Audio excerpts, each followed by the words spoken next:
अस्सलाम वालेकुम रहमतुल्लाह। दोस्तों, मैं हूँ अतार रफ़ी और इंग्लिश के आसान असबाक नए सीखने वालों के लिए सबक नंबर 11 में खुशामदीद। इससे पहले 10 सबक हो चुके हैं, 4 सबक बाकी हैं इस कोर्स के। और इसके बाद जब आप 15 क्लासेस पढ़ लेंगे तो आप अच्छी तरीके से इसको समझ लेंगे, तो उसके बाद आप ज्वाइन कर सकते हैं हमारे इंग्लिश लैंग्वेज बेसिक्स कोर्स को, जिसके अंदर भी 15 क्लासेस हैं। और ये दोनों कोर्स करने के बाद फिर आप एडवांस क्लास में शरीक हो सकते हैं। उसके अंदर हम आपको बहुत प्यारी चीज़ें पढ़ाने वाले हैं इंशाल्लाह। तो ये है आज का सबक। आज के सबक में हम पढ़ेंगे गुड एट। गुड एट के साथ उसको समझने से पहले मैं आपको ये बताना चाहता हूँ कि ये वर्ब आईएनजी क्या चीज़ है। आपको याद होगा सबक नंबर 7 के अंदर मैंने आपको समझाया था कि बेसिक वर्ब्स क्या होते हैं इंग्लिश के अंदर, जो बुनियादी अफ़आल हैं इंग्लिश में उनको उनके अल्फाज कैसे हैं। तो ये मैंने आपको बताया था। अगर आपके पास ये वीडियो नहीं है तो आप डिस्क्रिप्शन में देखें, लिंक डिस्क्रिप्शन में आपको इसका लिंक मिलेगा, वहाँ से आप इस फाइल को देख सकते हैं, इस वीडियो को देख सकते हैं, सबक नंबर 7 की वीडियो को। तो वर्ब्स के आखिर में हम क्या करते हैं, अगर मैं आपसे कहूँ कि ईट के आखिर में अगर आप लगा दें आईएनजी तो ये हो जाएगा ईटिंग। इसी तरह गेट के आखिर में या हेल्प के आखिर में मैं लगा दूं आईएनजी तो ये हो जाता है हेल्पिंग। इसी तरह अगर मैं इसके आखिर में आईएनजी लगा दूं तो ये हो जाएगा लाइंग। इसी तरह बाइंग, इसी तरह laughing, drinking, beginning, learning, jumping, having, following, feeling, doing, closing. तो वर्ब के आखिर में हम लोग जब आईएनजी लगा देते हैं तो वो उसको कहते हैं आईएनजी वर्ब। तो ये आईएनजी वर्ब क्या चीज़ है हम इसको अभी बात नहीं करेंगे। हमारा आज का सबक जो है वो गुड एट के बारे में है और गुड एट के बाद वर्ब आईएनजी आता है। तो इसलिए मैंने आपको मुख्तसर तौर पर बता दिया कि किसी भी वर्ब के आखिर में आप आईएनजी लगा देते हैं तो वो वर्ब आईएनजी बन जाता है। तो मतलब ये है कि आप जब गुड एट का इस्तेमाल करेंगे तो उसके बाद वर्ब लगाएंगे। और ये वर्ब्स आप पढ़ चुके हैं, कोई भी वर्ब आप लगा सकते हैं वर्ब के साथ, लेकिन आपने आखिर में आईएनजी लगानी है। जैसे कि अगर आप हैव लगाना चाहते हैं तो आप कहेंगे हैविंग। अगर आप कहते हैं फॉलो तो आप कहेंगे फॉलोइंग। अगर आप कहते हैं लर्न तो इसका मतलब होगा आप कहेंगे लर्निंग। तो ये इसका मकसद है वर्ब आईएनजी का। तो अब आते हैं गुड एट की तरफ। गुड एट का मतलब होता है उर्दू में या हिंदी में हम कहते हैं कि मैं इस काम में अच्छा हूँ, ये काम मुझे बहुत अच्छा आता है। तो इस जुमले को इंग्लिश में कहा जाता है गुड एट के ज़रिए से। तो अगर मैं कहूँ कि मैं रियाजी में अच्छा हूँ तो मैं कहूँगा आई एम गुड एट मैथ्स, मिसाल के तौर पर। तो ये है गुड एट। तो एक चीज़ मैं आपको बताना भूल गया कि इसके अंदर या तो अगर वो वर्ब है तो वर्ब के साथ आईएनजी आएगा, लेकिन अगर वो वर्ब नहीं है तो वो सिर्फ नाउन आएगा। यानी अगर वो नाम है तो वो सिर्फ नाम आएगा, उसके साथ आईएनजी नहीं आएगा। मिसाल के तौर पर जैसे मैंने जी मिसाल दी आपको गुड एट मैथ्स, यानी मैं रियाजी में अच्छा हूँ, तो नाउन के आखिर में आप आईएनजी नहीं लगाएंगे, आईएनजी सिर्फ वर्ब के आखिर में लगेगा। तो चलिए मिसाल देखते हैं। यहाँ पर आप समझ गए कि ये जो आपको नज़र आ रहा है ये सारे सब्जेक्ट्स हैं और इसके अंदर आपका जो वर्ब है उसको हम समझ लीजिए कि वर्ब यहाँ पर लिख दिया है तो ये आपका कम्प्लीमेंट है और ये भी समझ लीजिए कि कम्प्लीमेंट का हिस्सा है। तो इसमें मैंने क्या किया है, जो वर्ब्स हैं सब्जेक्ट और वर्ब्स को मैंने एक ही खाने में लिख दिया है और ये सारा आपका कम्प्लीमेंट है। तो आज जो मैंने सब्जेक्ट और वर्ब को एक साथ लिखा है इसमें इसके अंदर भी मैं आपको कुछ समझाऊंगा।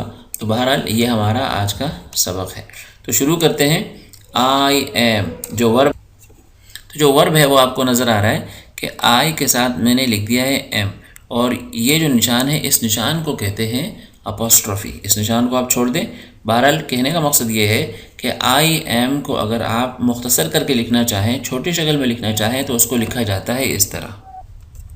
तो उसका तरीका ये होता है कि सबसे पहले आप लिखेंगे आई, उसके बाद आप ये निशान लगाएंगे और उसके बाद एम का जो ए था उसको आप नहीं लिखेंगे और सिर्फ एम को लिखेंगे और ये तीनों चीज़ें आप मिला के लिखेंगे। तो ये होता है इसको हम कहते हैं मुखफ़फ़ शक्ल, यानी आई एम को अगर आप मुख्तसर लिखना चाहें तो उसका तरीक़ा ये है, आप उसको लिखें आई एम, आई एम। इसको पढ़ते भी इसी तरीके से हैं, आई एम वो पुराना तरीका, आई एम, आई एम ये है मुखफ़फ़ तरीका, मुख्तसर तरीका I am good at swimming. तो good at swimming, swimming, I am good at swimming, मैं तैरने में अच्छा हूँ या मुझे तैरना अच्छा आता है। इसी तरह वी आर, तो यहाँ पर वी आपने लिखा, आर का ए आपने नहीं लिखा, उसकी जगह पर ये निशान लगाया और आपने लिखा आर ए। इसको हम पढ़ते हैं we are good at swimming, we are good at swimming, we are good at swimming, हमें नहाना अच्छा आता है, हमें तैरना अच्छा आता है। इसी तरह you are good at swimming, आप तैरने में अच्छे हैं, you are good at swimming. ये दो इसलिए हैं कि एक आदमी को भी कहते हैं यू, और अगर कई सारे लोग हैं तो उनको भी यू कहा जाता है। तो he is good at swimming, यहाँ भी वही है, ही, उसके बाद ये निशान और उसके बाद आई को आप ना लिखें, एस लिखें, और ये तीनों चीज़ें आप मिलाकर लिखेंगे तो इसको कहा जाता है मुखफ़फ़ शक्ल। He is good at swimming, वो आदमी तैरने में अच्छा है।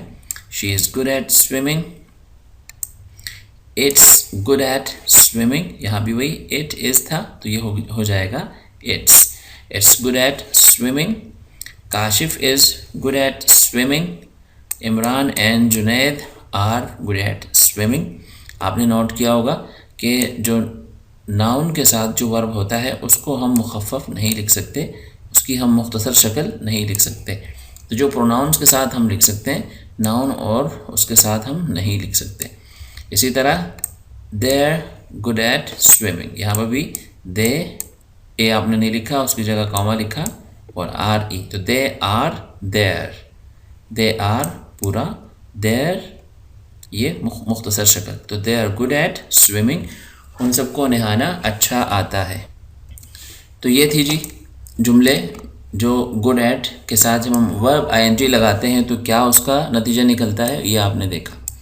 अब चलते हैं सबक के अगले हिस्से की तरफ। इस हिस्से में हम देखेंगे कि इसका नेगेटिव और क्वेश्चन यानी मनफी जुमला और सवालिया जुमला कैसे बनाया जाता है।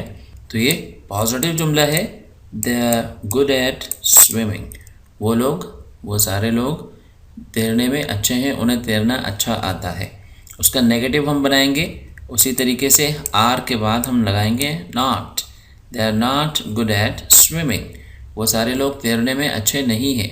Are they good at swimming, सवाल बनाने के लिए हमने जो आर की मुख्तसर शक्ल लिखी थी उसको हम शुरू में लाएंगे तो वो अपनी असली हालत पर वापस आ जाएगा। Are they good at swimming, क्या वो सारे लोग तैरने में अच्छे हैं।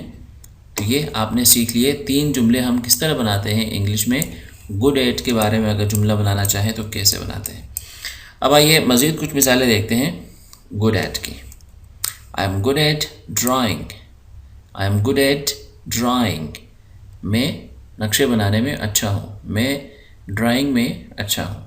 आई am good at swimming, I am good eight reading Chinese, I am good eight reading Chinese, Chinese ज़बान पढ़ना, चीनी ज़बान पढ़ना, तो मैं चीनी ज़बान पढ़ने में अच्छा हूँ या मुझे चीनी ज़बान पढ़ना आती है।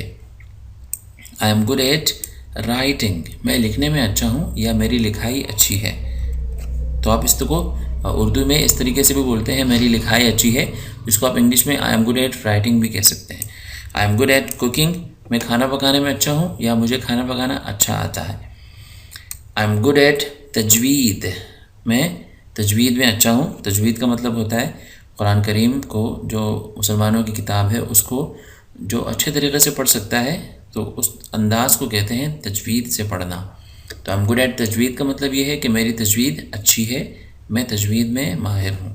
आई am good eight driving, driving, मैं गाड़ी चलाने में अच्छा हूँ। ड्राइविंग कहते हैं गाड़ी चलाना। आई एम गुड एट स्पोर्ट्स, मैं खेलों में माहिर हूँ, मैं खेलों में अच्छा हूँ। आई एम गुड एट मैथ, मैं रियाजी में माहिर हूँ। यहाँ आप देख रहे हैं ये वर्ब नहीं है तो इसने आईएनजी नहीं लिया। इसी तरह ये भी वर्ब नहीं है तो इसने भी आईएनजी नहीं लिया। ये वर्ब है ड्राइव करना, गाड़ी चलाना, तो इसने आईएनजी लिया। तो ये सारी चीज़ें आप देख लीजिएगा। आई एम गुड एट फुटबॉल, मैं फ़ुटबॉल खेलने में अच्छा हूँ। तो फुटबॉल भी नाउन है, इसम है, तो इसने आईएनजी नहीं लिया। तो दोस्तों ये था हमारा आज का मुख्तसर सा सबक। उम्मीद करता हूँ हमेशा की तरह आपको पसंद आया होगा। अगर आपको कोई चीज़ समझ में नहीं आती है तो प्लीज़ ज़रूर कमेंट करें, मुझसे रब्ता करें या मुझे बताएं। और अगली क्लास तक के लिए मैं हूँ अता रफ़ी, आपसे इजाज़त चाहता हूँ। अल्लाह हाफ़िज़।